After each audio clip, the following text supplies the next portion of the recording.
بسم اللہ الرحمن الرحیم۔ السلام علیکم ناظرین، امید کرتا ہوں آپ سب خیریت سے ہوں گے۔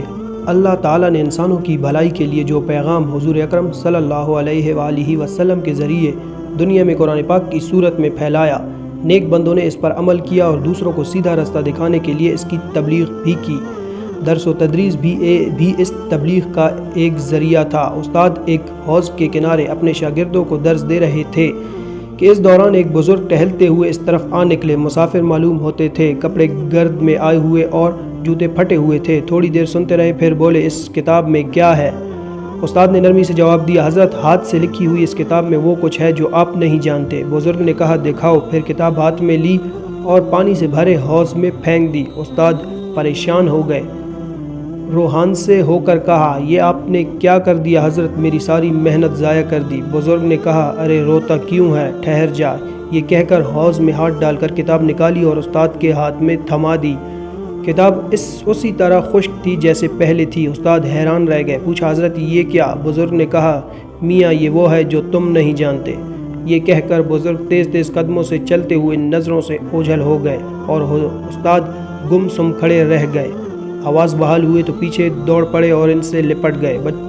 بچوں، یہ بزرگ تھے شمس تبریز، اصل نام شمس الدین، اور استاد مولانا جلال الدین رومی کے نام سے مشہور ہوئے، جن کے بارے میں آج آپ کو تفصیل سے بتاتے ہیں۔ بچپن: جلال الدین رومی 4 ربیع الاول 604 ہجری 30 ستمبر 1270 کو جمعہ کے روز افغانستان کے قدیم شہر بلخ میں پیدا ہوئے۔ والد شیخ بہاؤالدین عالم فاضل بزرگ تھے۔ رومی کا شجرہ نسب حضرت ابوبکر صدیق رضی اللہ عنہ سے جا ملتا ہے۔ صوفی بزرگ خواجہ فرید الدین عطار نے رومی کے بچپن ہی میں پیشگوئی کر دی تھی کہ یہ لڑکا بلند مقام پائے گا۔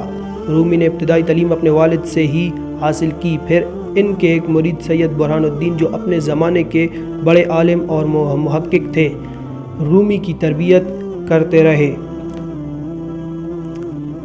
افغانستان سے ہجرت: رومی کی عمر تقریباً 14 سال تھی جب 1220-21 میں افغانستان پر منگولوں نے جو بعد میں مغل کہلائے حملے شروع کر دیے۔ جنگ و جدل کے ان حالات سے متاثر ہو کر ان کے والد نے ہجرت کا ارادہ کیا۔ بغداد، حجاز اور شام سے گزرے، آخر سلجوقی شہزادے علاء الدین کیقوباد کی درخواست پر جنوبی ترکی کے قدیم شہر کونیا پہنچ گئے۔ جوانی: 24 سال کی عمر تک مولانا رومی نے حساب، منطق، طبیعیات، سیاست، فلسفہ اور اخلاقیات کے ساتھ قرآن و حدیث کا بغور مطالعہ کیا۔ مختلف درسگاہوں سے مزید علم حاصل کرتے رہے اور 34 برس کی عمر میں مسلم میں عالم بن گئے۔ 27 جمادی الثانی 642 ہجری 30 نومبر 1244 کو بدھ کے دن جب مولانا شمس تبریز سے ان کی پہلی ملاقات ہوئی، اس وقت ان کی عمر 37 سال تھی اور شمس تبریز 60 سال کے تھے۔ اس ملاقات نے مولانا رومی کی زندگی میں انقلاب برپا کر دیا۔ مولانا رومی اور دینداری: مولانا رومی اپنی زندگی میں کثرت سے ریاضت کرتے رہے، 10 20 دن کے مسلسل روزے رکھتے اور ہرگز کچھ نہ کھاتے۔ نماز پڑھتے وقت چہرہ سرخ ہو جاتا۔ کئی مرتبہ عشاء کی نماز کے بعد 2 رکعت نفل کی نیت کرتے اور ان ہی 2 رکعتوں میں صبح ہو جاتی تھی۔ ایک بار نماز کے دوران رو دیے، سردی کی شدت سے آنسو چہرے پر جم گئے۔ مثنوی مولانا روم: یہ مولانا جلال الدین رومی کی وہ تصانیف ہے جس میں انہوں نے قرآنی تعلیمات کے ساتھ ساتھ افلاطونی خیالات، عیسائیت، یہودیت، مجوسیت اور ہندو نظریات بھی شامل کیے ہیں۔ اس کتاب کی 6 جلدیں ہیں۔ اصل کتاب فارسی زبان میں ہے لیکن اس کا ترجمہ دنیا کی تقریباً ہر زبان میں ہو چکا ہے۔ اس میں 2626 اشعار ہیں۔ روحانی تربیت کے لیے یہ ایک بنیادی کتاب ہے۔ مولانا رومی علامہ اقبال کے روحانی مرشد تھے۔ وفات: طویل بیماری، نکاحت اور درست تشخیص نہ ہونے کی وجہ سے 6 جمادی الثانی 672 ہجری 17 دسمبر 1273 پیر کے روز مولانا رومی وفات پا گئے۔